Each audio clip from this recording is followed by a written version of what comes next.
De Deus, e eu sei que você veio para ouvir uma palavra, e eu também vim para ouvir uma palavra de Deus, e eu estava meditando na santa palavra de Deus, né? E Deus me direcionou a este texto do escritor aos Hebreus, né? E este texto falou forte ao meu coração, pois este texto, ele me fez refletir um tema, e o tema é: não voltemos atrás. Eu fiquei pensando que muitas pessoas se desenvolvem, muitas pessoas crescem profissionalmente, sentimentalmente, familiarmente, pessoas crescem financeiramente, mas da mesma forma que as pessoas têm, às vezes, facilidade de crescer, as pessoas também têm uma facilidade para recuar, para voltar atrás, sabe? O ser humano tem essa dificuldade, porque existe uma frase que não é bíblica, mas existe uma frase que diz assim, que não é difícil para o homem crescer, o difícil é o homem se manter. Porque crescimento, todo mundo se desenvolve, só que a dificuldade é se manter.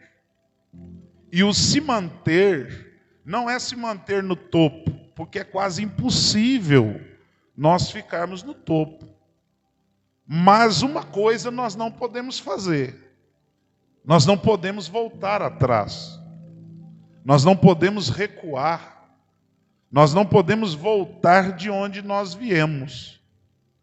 E isso talvez era a preocupação do escritor aos Hebreus, porque ele está escrevendo para a igreja, uma igreja judaica, uma igreja que tinha como base da sua crença o judaísmo.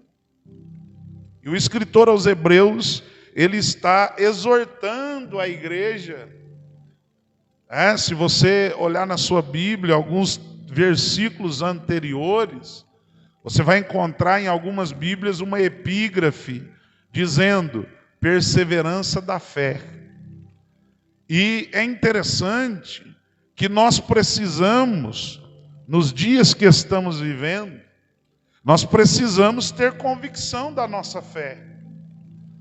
Porque se nós não tivermos convicção da nossa fé, irmãos, tudo é motivo para a gente voltar para trás. E aí, o texto ele é muito incisivo, e eu comecei, não foi por acaso.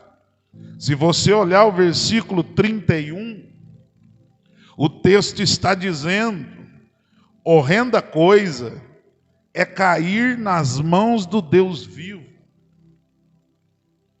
Olha só,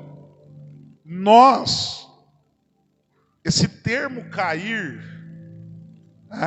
é um termo que muita gente diz assim: mas eu prefiro cair nas mãos de Deus. Na realidade, eu acho que não é muito bom cair nas mãos de Deus, porque só a palavra cair já denota o quê? Queda. Agora, a Bíblia nos faz entender que nós precisamos estar nas mãos de Deus, porque estar nas mãos de Deus seria isso aqui, ó. Estar nas mãos de Deus é isso. Agora, cair nas mãos de Deus seria aquilo, né? Está em queda e a mão corre lá e pega. Então, cair nas mãos de Deus, a Bíblia está dizendo que horrenda coisa é cair na mão do Deus vivo. E por que o escritor aos Hebreus, ele escreve isso?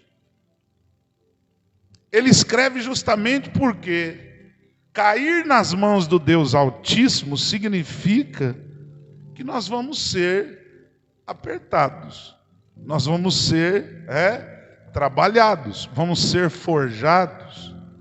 E cair nas mãos de Deus é desgastante.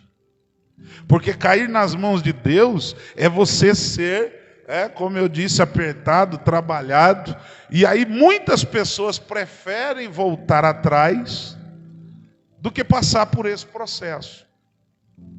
Só que a palavra de Deus, ela é perfeita. Porque o escritor diz no versículo depois deste que eu li, ele diz assim: lembrai-vos, porém, dos dias passados. O que eu tenho que fazer para me manter na presença de Deus? Eu preciso me lembrar de onde eu vim. Eu preciso me lembrar de onde Deus me tirou. Lembre-se dos dias passados. Por quê? Para que você seja iluminado. Lembre-se dos dias passados, da época que você estava na escuridão e você foi iluminado por Ele. E aí, meus irmãos, eu peguei uma outra versão, a versão NTLH, lá no versículo 35, o escritor, ele diz assim nessa versão: portanto, não percam a coragem. O escritor está dizendo à igreja: não perca a coragem. E essa coragem aqui não está dizendo no sentido somente de enfrentar, de não temer. Está entendendo? Isso aí é muito sério. Ele está dizendo: não percam a coragem, o ânimo, o desejo de estar na presença. Não perca a coragem. Eu não sei se alguém tem essa versão aí. Alguém tem? Ninguém tem uma NTLH aí? Porque aí na outra versão, vou ler algumas, na versão Almeida está assim, o 35. Não rejeiteis, pois, a vossa confiança. Então, é a mesma coisa. O escritor está dizendo, na NTLH está dizendo que não perca a coragem. Na outra versão, confiança. Confiança e coragem. Pastor, mas elas são semelhantes? Sim, eu acabei de dizer. Coragem não é só no sentido de que você não tem medo. Não, a coragem aqui está dizendo: olha, você precisa confiar. Você precisa enfrentar as dificuldades, porque haverá uma recompensa. Aí na versão Almeida, que a Lauane leu, fala assim: você vai ter um avultado galardão. Avultado galardão é o mesmo que recompensa. Então, para que a gente possa seguir adiante, o escritor aos Hebreus, ele está escrevendo isso aqui para o povo que estava correndo risco de abandonar a fé em Cristo. E por que eles estavam abandonando a fé em Cristo? Porque eles estavam desanimados. Irmãos, essa palavra é preocupante.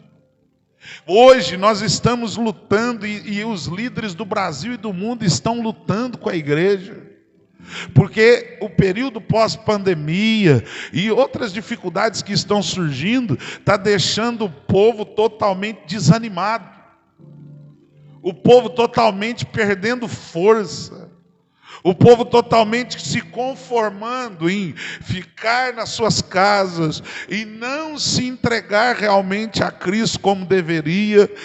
Estamos aí vivendo um período em que as pessoas perderam a coragem, mas o escritor está dizendo: mantenha a sua coragem, mantenha a sua esperança, mantenha a sua fé. Sabe por quê?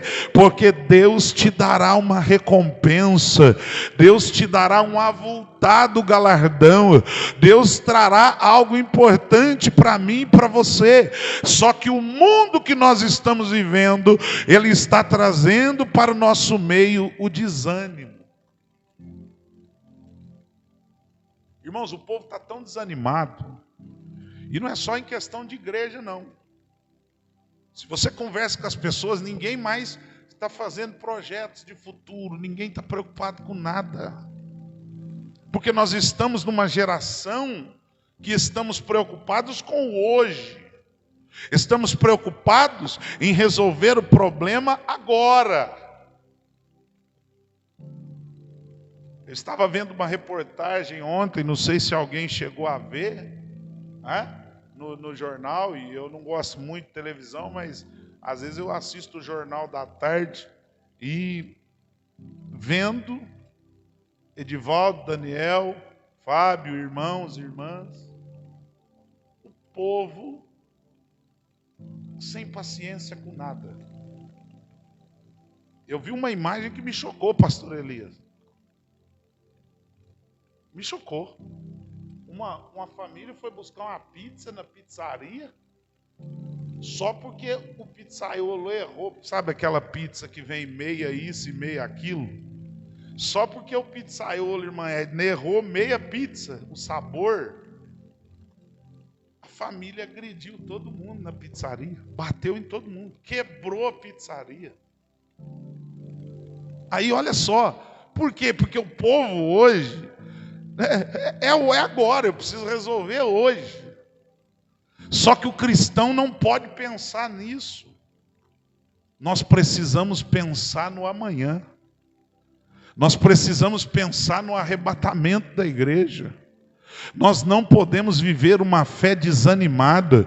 O apóstolo aqui escreve, preocupado Alcides, porque o povo estava deixando de ir à igreja, o povo estava se desvencilhando da conversão cristã, o povo estava desanimado por causa da perseguição, por causa da dificuldade, e pensando em voltar para a religião judaica realmente, sair do cristianismo. Mas aí o autor aos Hebreus, ele vem trazendo uma advertência e dizendo do perigo que nós corremos se nós desanimarmos. Se nós voltarmos atrás, nós vamos perder muito. Mas se você mesmo sofrendo caminhar um pouco mais, você vai ganhar muito também.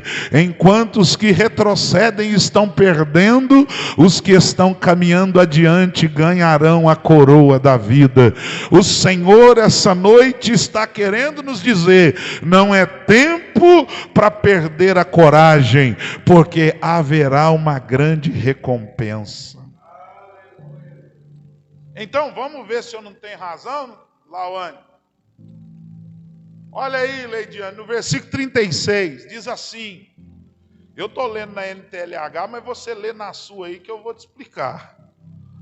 Vocês precisam ter paciência para poder fazer a vontade de Deus e receber o que Ele promete. A NTLH é a nova tradução da linguagem de hoje. Aí se você vai na Almeida, no 36 está dizendo assim: porque necessitais de paciência, para que depois de haver desfeito a vontade de Deus, possais alcançar a promessa. Eu vou repetir. Qual é a palavra principal desse versículo? Você falou baixinho, né, Délio? Porque não tem muita, né? Vai, fala mais alto. O que precisa ter? O que precisa ter, irmãos? E agora? Como é que faz? Não, eu falei para ele, mas eu puxo a orelha do Daniel também, viu? E ele sabe do que eu falei isso já para ele, até ligado a essa palavra. Quando a gente não tem paciência, a gente perde a promessa que Deus tem na nossa vida. Olha só, se eu não tenho paciência, eu perco a minha bênção. Ou não é isso que está escrito aí? Vamos ler de novo? Lê aí, Daniel, em voz alta, 36.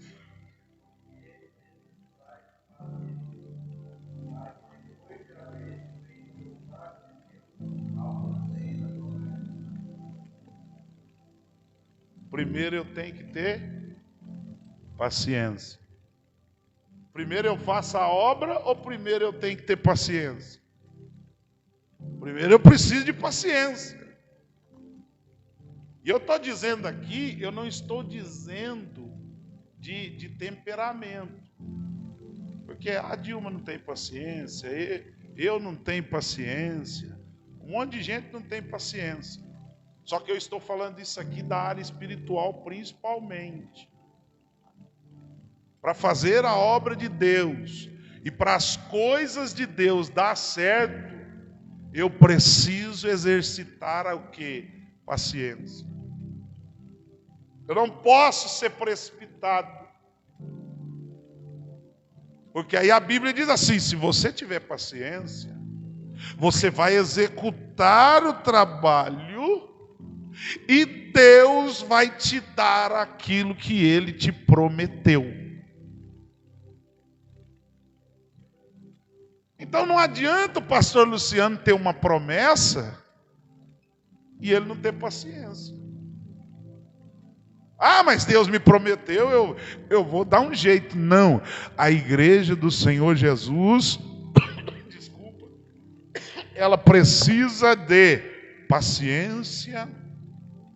Porque se nós tivermos paciência, nós vamos exercer o trabalho, e quando exercermos o trabalho, Deus vem e entrega o que nos prometeu. E isso, irmãos, eu queria que vocês refletissem nesse versículo. Porque por falta de paciência, nós temos perdido promessas. Olha só. Pois não.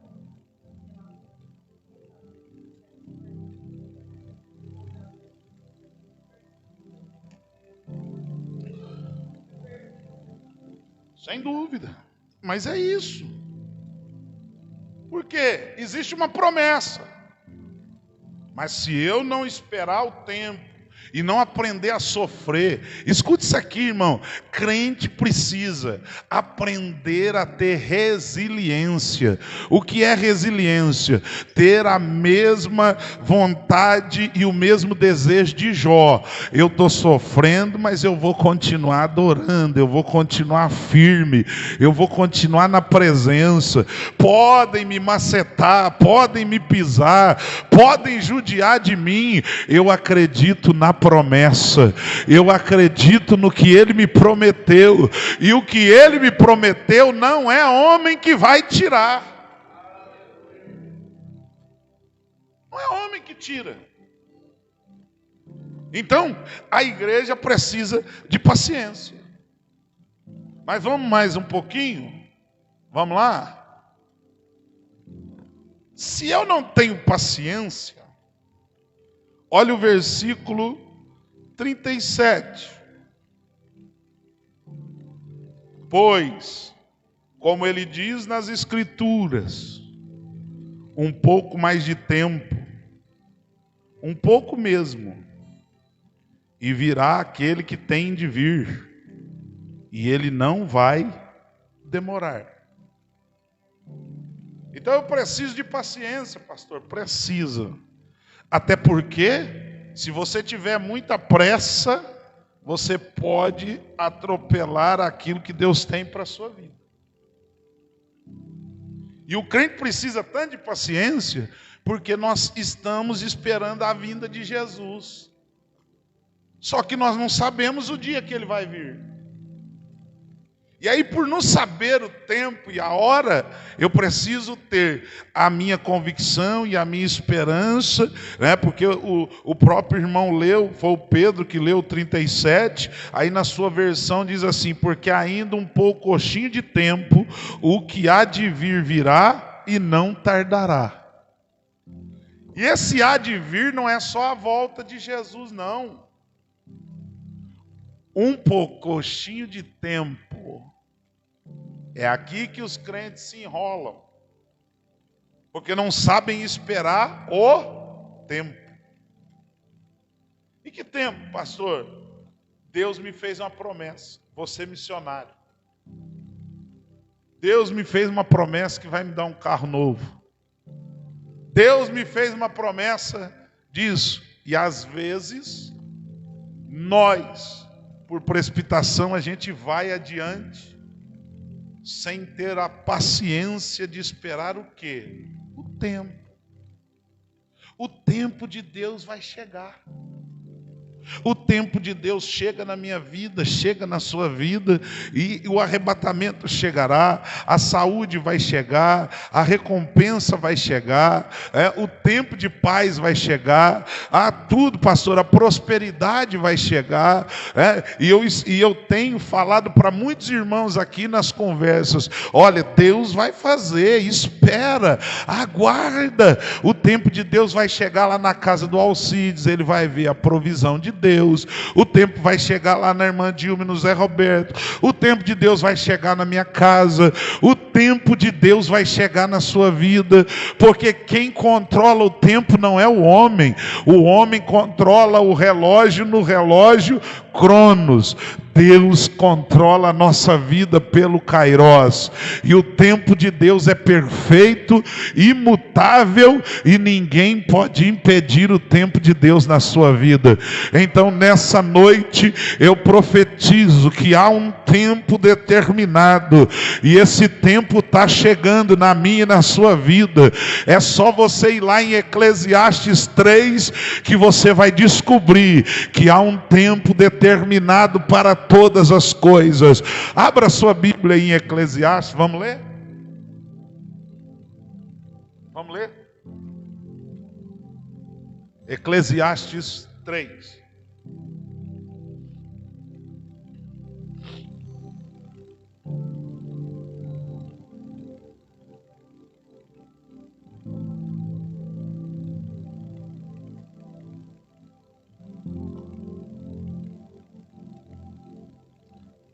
É bom ouvir o barulhinho das folhinhas da Bíblia, né? Mostra que o povo está lendo, né? Você só escuta. Se em casa fosse assim, né? Seria uma benção, né? Quem achou aí? Vamos lá? Alcides, lê aí o primeiro versículo.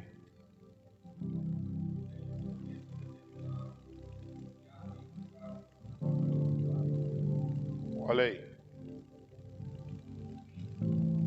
E assim, viu? Nada de propósito, mas essa semana, ontem eu conversava com umas pessoas aqui da igreja, pelo Zap, e eles sabem quem é, né? E olha o que a Bíblia está dizendo. Há um tempo debaixo do céu para todas as coisas. Eu pergunto aqui, os irmãos já viu você plantar, deixa eu ver aqui, plantar lá na sua casa, por exemplo, cebolinha e salsinha. Você planta lá, Leidiane, e nasce no mesmo dia? Gente, nasce rápido assim. Você tem que pôr esterco. Você tem que aguar. Aí começa a nasce um monte de mato, você tem que limpar. Tudo tem um tempo. Vou repetir. Tudo tem um tempo.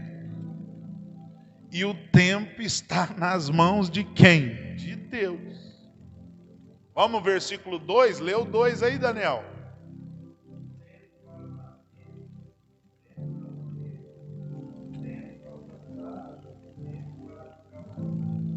Então vamos lá. Olha aí. Carla e vou falar das duas que são mais novas aqui, né? O texto está dizendo que há um tempo de nascer. A gente nasce, fica doido para ficar jovem. Pois a gente fica jovem, fica doido para voltar a ser criança.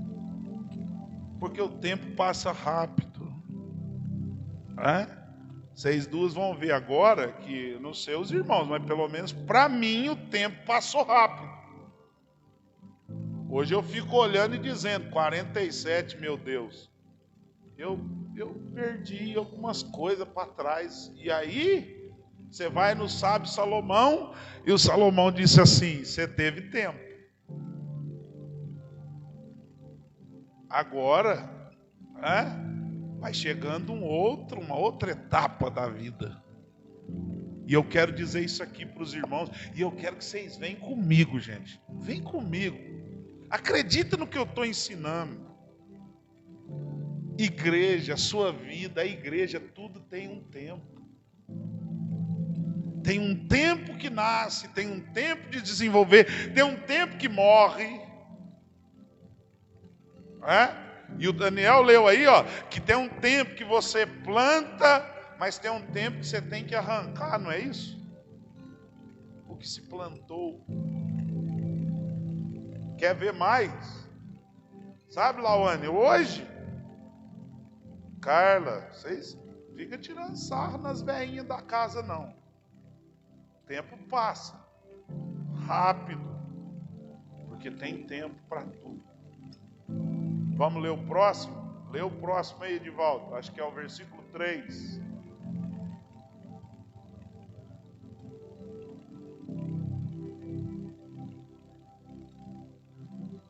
Olha aí. Tem tempo de matar. Meu Deus. Que isso?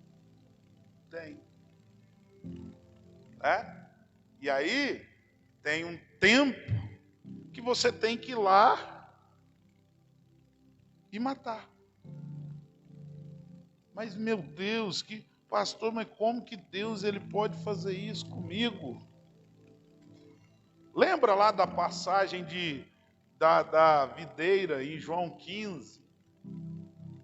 Tem um tempo que ele vem e poda, ele mata, ele corta, ele faz sangrar. Mas olha o que o Edivaldo leu aí. Olha só, versículo 3. Tempo de matar, mas tem um tempo de curar. Então esse matar aqui está mostrando o que também? Que é um tempo de mexer lá na ferida, matar aquela coisa que está ali, tem que mexer, vai doendo. Mas aí existe um tempo que ele vem com o bálsamo e coloca, e as feridas vão sendo saradas, e o nome do Senhor vai ser glorificado. Olha só, irmã Dilma, como eu estou descobrindo. A senhora que tanto diz que está aprendendo, vamos lá, olha lá, há um tempo de derrubar. Vocês acham que Deus não derruba? Gente, há um tempo de derrubar. Só que aí Edivaldo disse aí, há um tempo de edificar. Então tenha paciência.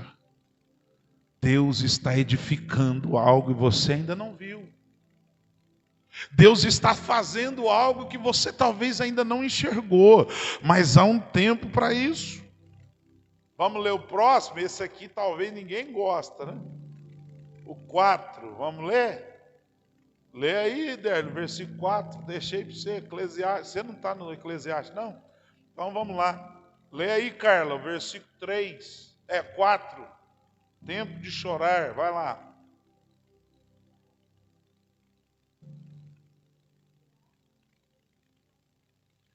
Olha aí.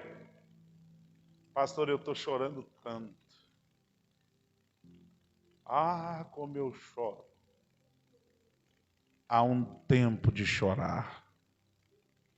Só que o Espírito de Deus está dizendo, vai chegar o dia de você sorrir. Há um tempo de você... E além de chorar, Délio, irmã Edna, Dilma, ele aumentou ainda, ele disse assim, há um tempo de prantear. E prantear é mais do que chorar. Prantear é você ficar dias e dias e dias e dias e dias pranteando. Aí Deus diz assim: chegou a hora agora de você saltar. O saltar aqui denota o que, gente? Felicidade, alegria. Você já não recebeu uma notícia boa, que você saiu saltando de alegria? Você saiu pulando e as pessoas te segurando e você dizendo: eu não acredito, eu vou profetizar sobre a sua vida. A igreja de Ibiraci, nós vamos chegar o dia que nós vamos saltar, nós vamos comemorar a nossa vitória, porque ela não está longe, ela está próxima. Assim diz o Senhor essa noite. Versículo 5.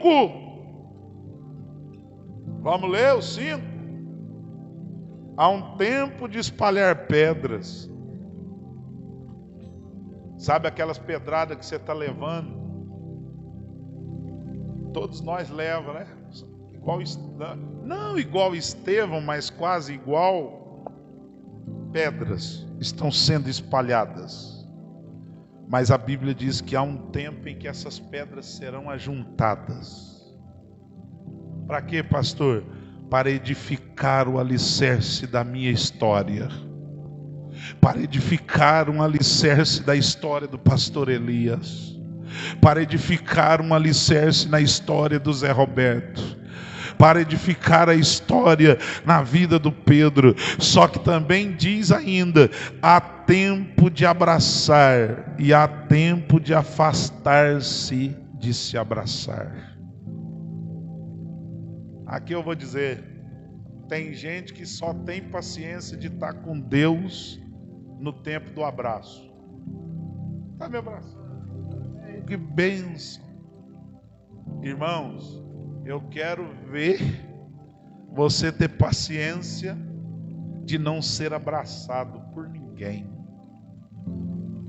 Mas Cristo está dizendo: o tempo em que você não é abraçado por ninguém, eu sempre estou do seu lado.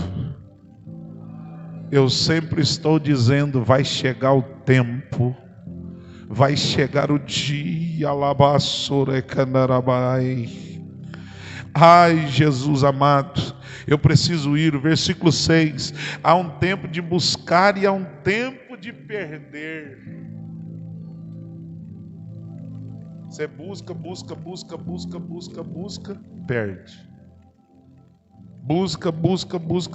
Busca, perde. Há um tempo de guardar, mas há um tempo de deitar fora. Você guarda, chega um dia você tem que lançar fora. Há um tempo de rasgar, mas há um tempo de coser.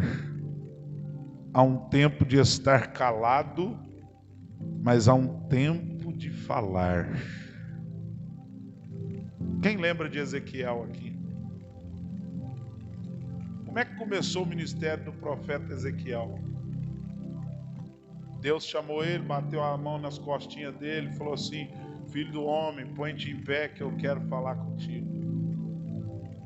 E depois disso ele já saiu profetizando, não foi? Foi isso?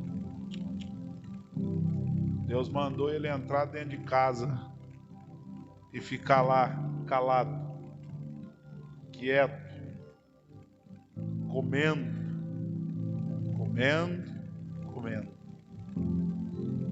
João, lá no Apocalipse, chegou lá, teve que comer também. Comeu o livro, para depois ele divulgar as profecias que aqui estão. Nem sempre Deus vai nos dar a oportunidade para falar.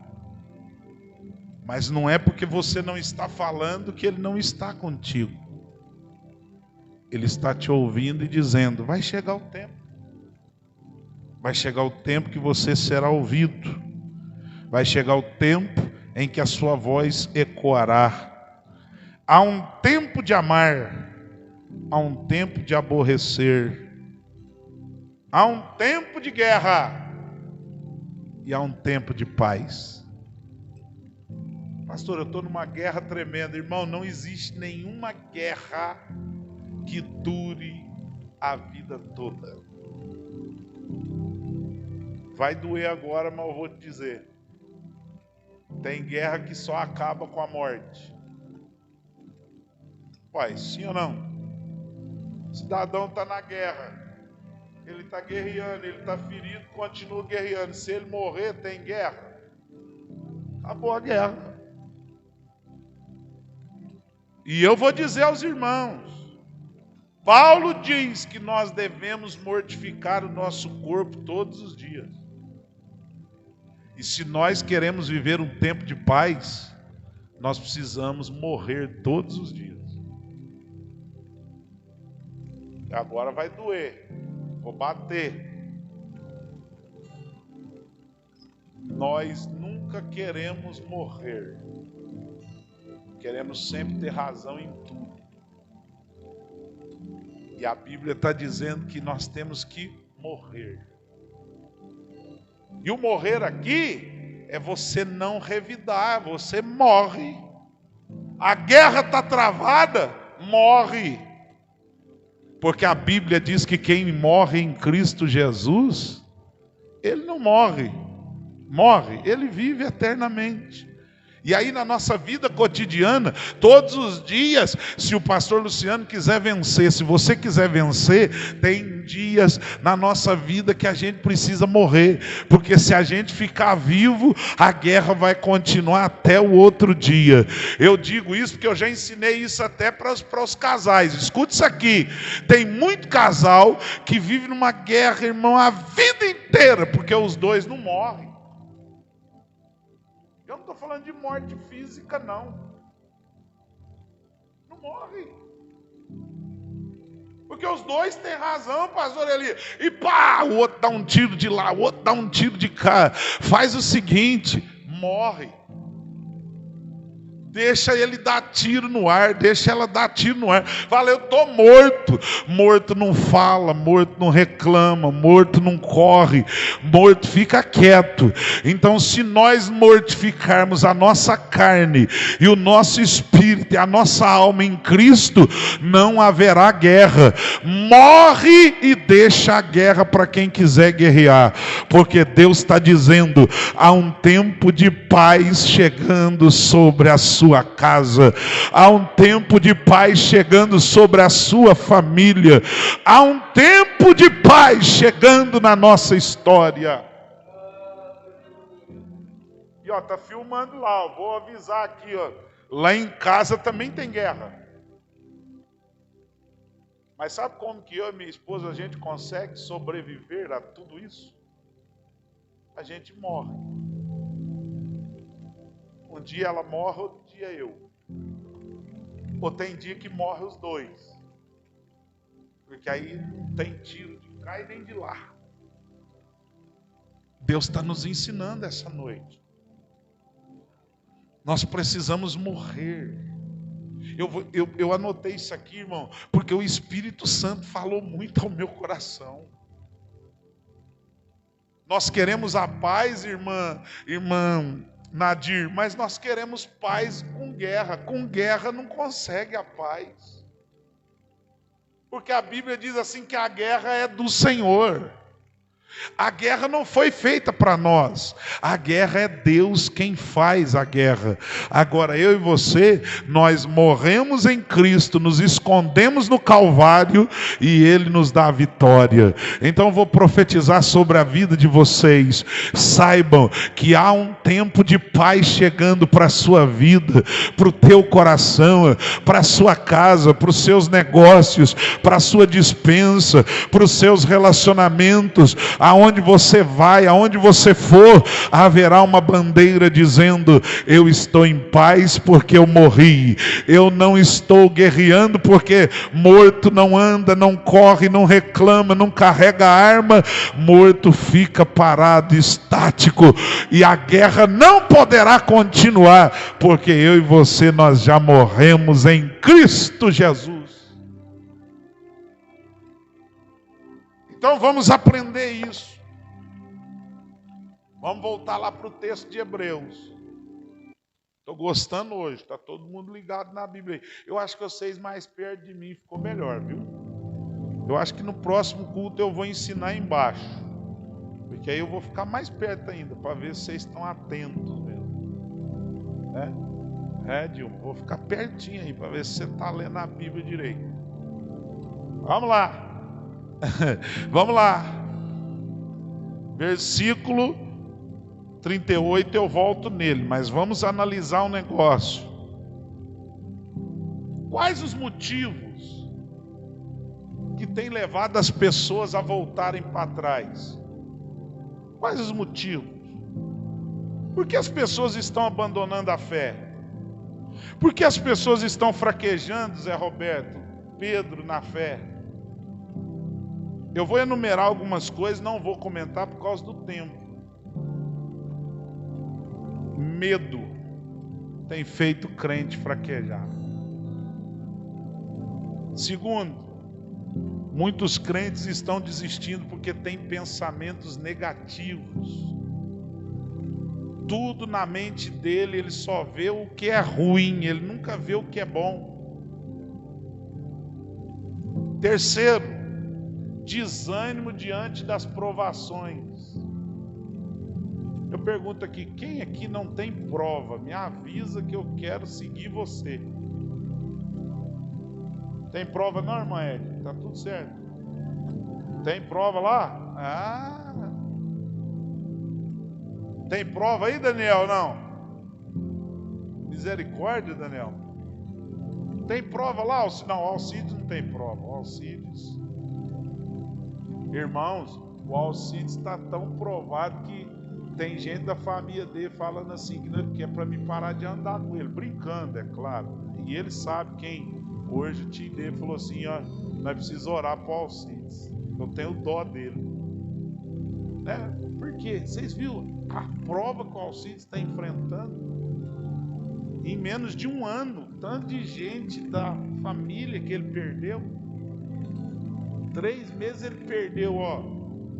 Primeiro foi o sogro lá atrás, o tio, a tia, a mãe, outra tia na Bahia. No dia que ele estava enterrando a sogra, a tia dele morreu na Bahia.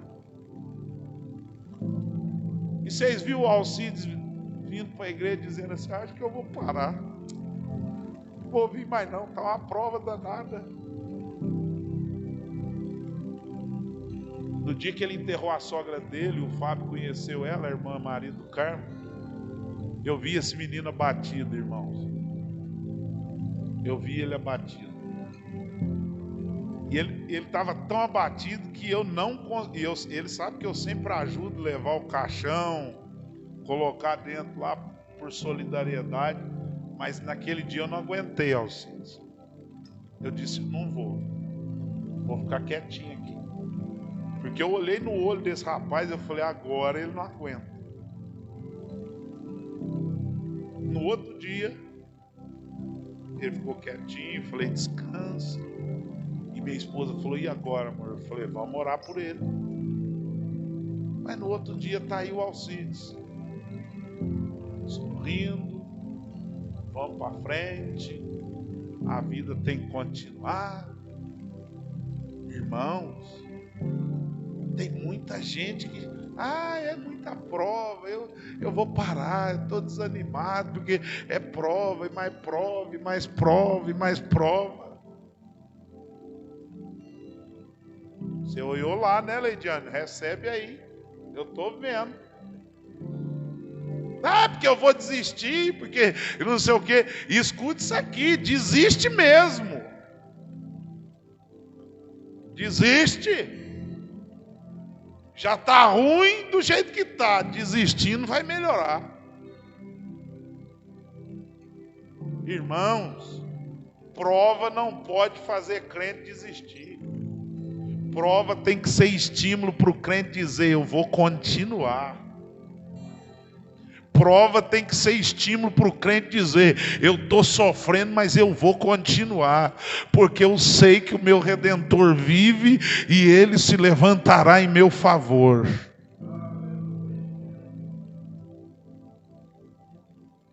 provações. Ai, vou parar, porque nossa, ai, porque ai.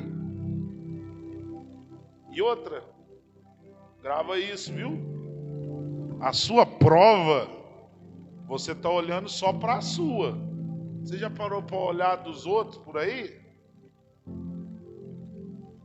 Tem gente muito pior do que nós. Eu falo para os irmãos, porque às vezes por minha filha ser especial, a gente é uma dificuldade. Mas aí tem hora que você vai em algum lugar que você vê um pai com outros filhos, com outros tipos de especialidade, que você fala, meu Deus, eu não sofro nada. Tem gente sofrendo mais do que eu. E aquela pessoa está alegre, dizendo, não, isso aqui não é dificuldade, não, isso aqui é. Irmãos, vamos ser fiéis ao Senhor. Não vamos desistir por causa de prova. Não vamos desistir por causa da falta de paciência. As antigas crenças. Tem gente desistindo porque está buscando os interesses pessoais. E na obra de Deus a gente não busca os nossos próprios interesses. A gente busca aquilo que vai agradar o dono da obra, que é Jesus. Eu não posso pensar em mim aqui, gente. Se eu vim em Biraci dirigir a igreja pensando nos meus interesses, eu estou perdendo meu tempo. Porque eu preciso pensar nos interesses de Deus. Os meus interesses ficam em segundo plano. O que tem que prevalecer é a vontade soberana de Deus. E ela vai permanecer na minha e na sua vida. Rebeldia. O que mais está destruindo o crente é a rebeldia, pastor Elias. E a Bíblia diz que rebeldia, gente, é um pecado terrível, que faz Deus sair de ungido por causa da rebeldia. Não pense porque, eu sou ungido, eu sou ungida. Irmãos, Deus sai do ungido se ele for rebelde. A Bíblia diz lá em Samuel, que Deus entrou o Espírito de Deus em Saul. Sim ou não? Ele era cheio. Mas o dia que ele ficou rebelde, o que Deus fez? Saiu dele. Falou, estou fora. E ainda avisou Samuel, para de orar, porque eu não tenho mais compromisso com ele. Cuidado, irmãos. Rebeldia contra Deus. Rebeldia contra o líder da igreja. Pastor, o senhor está falando isso porque o senhor é o pastor? É claro que eu estou falando, que eu sou pastor mesmo. O pastor aconselha, ora de madrugada, vê, fala, faz assim que vai dar certo. Mas aí o crente rebeldão, cabeçudão, orelhudo, e não, vou fazer do meu jeito, porque esse negócio de pastor, isso não manda na minha vida, não sei o quê. Irmão, todo rebelde acaba mal. Vocês escrevem isso aí que eu estou dizendo. Eu não conheço um rebelde que terminou bem. Porque nós precisamos ter paciência. Quando a liderança fala, a gente precisa obedecer. Porque às vezes a gente não está enxergando o que está acontecendo. Outra coisa que faz a gente desistir, e eu termino aqui, os nossos relacionamentos. Irmão, cuidado com quem você anda. Cuidado com quem você ouve. Sabe? Gente que fica falando no teu ouvido, porque sai lá daquela igreja, porque aquele pastor lá, não sei o quê, porque lá na igreja tal, lá o pastor não aceita, porque lá o pastor vai falar, não, porque é mal educado, e não sei o quê. Irmão, cuidado, quando alguém chega no seu ouvido para te tirar da presença de Deus, isso não vem de Deus. Pastor, mas ninguém troca de igreja? Claro que troca. Ele é um direito dele. Mas não vá pelo que os outros estão falando. Aqui o pastor Elisa e a irmã Nadir veio lá de São Bernardo de volta para cá. Eram daqui e foram para lá. E voltaram agora. Mas pergunte para eles se eles foram porque alguém ficou falando no ouvido. Não, sai de São Bernardo. Pelo amor de Deus. Vou sair mesmo, vou embora. Isso é rebeldia. Fica andando com pessoas. Sabe, irmão, relacionamento, grava isso. Tem gente que não dá para a gente andar junto. E eu estou dizendo isso aqui para todos vocês. Escute um conselho. O dia que alguém for na tua casa, Edivaldo, e disser assim: sai lá daquela igreja lá, pai. Misericórdia, lá não pode repreender, porque aquela voz não é de Deus. Deus não trabalha dessa maneira. Sabe como que Deus trabalha? Edivaldo está lá de joelho orando. Isso não vai acontecer, está repreendido em nome de Jesus. Mas eu estou dizendo, isso acontece? Acontece. Ele está orando lá, Deus nasce o desejo no coração dele. Eu não posso ser, como dizia meu pai, Maria vai com as outras. Eu vou porque o irmão falou, fulano falou. Não, irmão, fica na tua posição. Fica na tua posição, sabe por quê? Estou encerrando, o Alcides já foi até lá, nós precisamos encerrar. Mas tem um versículo aqui que eu deixei sem ler de propósito.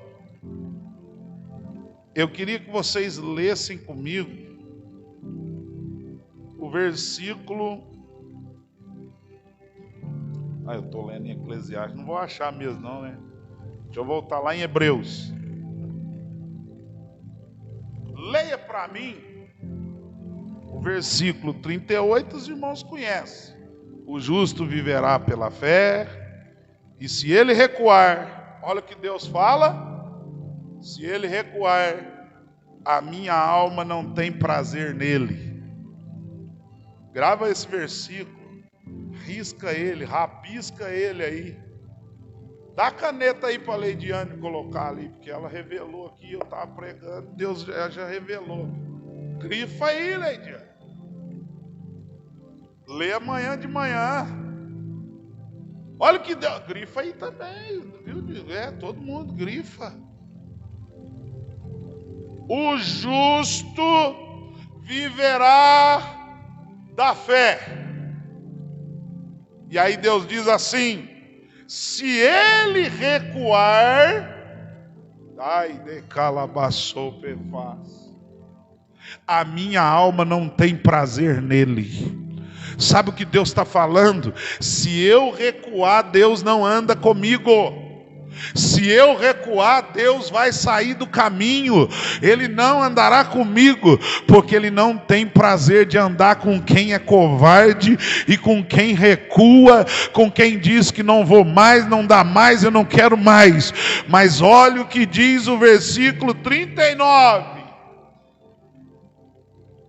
Mesmo que a nossa igreja aqui, mesmo que a nossa igreja não tem muita gente, eu quero que vocês recitem esse versículo o resto da vida de vocês servindo ao Senhor. Olha o que diz aí, nós, porém, não somos daqueles que se retiram para a perdição, mas daqueles que creem para a conservação da alma. Na outra versão diz assim, nós, inclusive isso aqui é o tema do Congresso de Jovens lá, né, em julho, do Congresso Geral.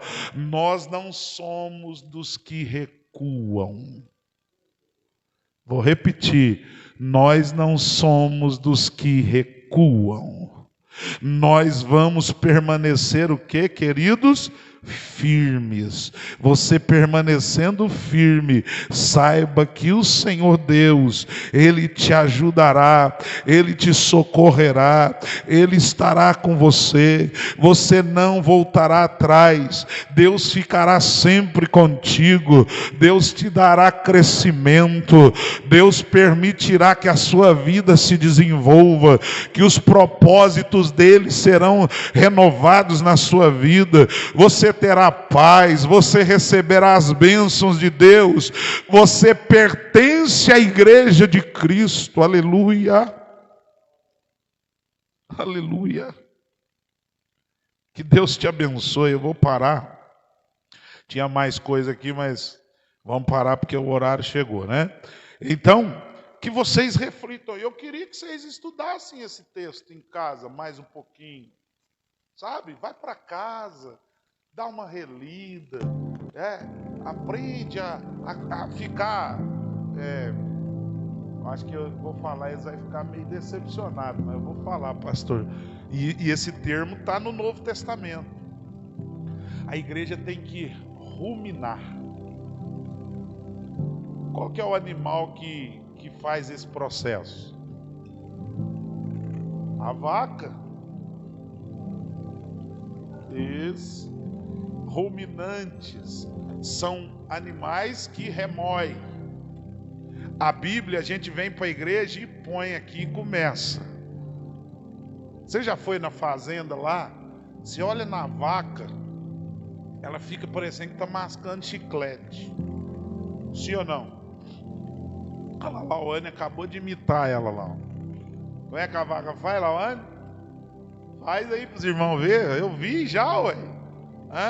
Então você quer que eu pago esse mico para falar? Então tá bom. O que a vaca faz? Ela vai lá, pega o material lá, põe na boca, e aí fica assim, ó. Joga para um lado, joga para o outro. E aí você pode observar que ela fica o dia todo. Eu não vou falar o processo, porque às vezes você vai ficar assim e não vai querer jantar, mas o que ela faz? Obrigado. Pode falar, fala para eles.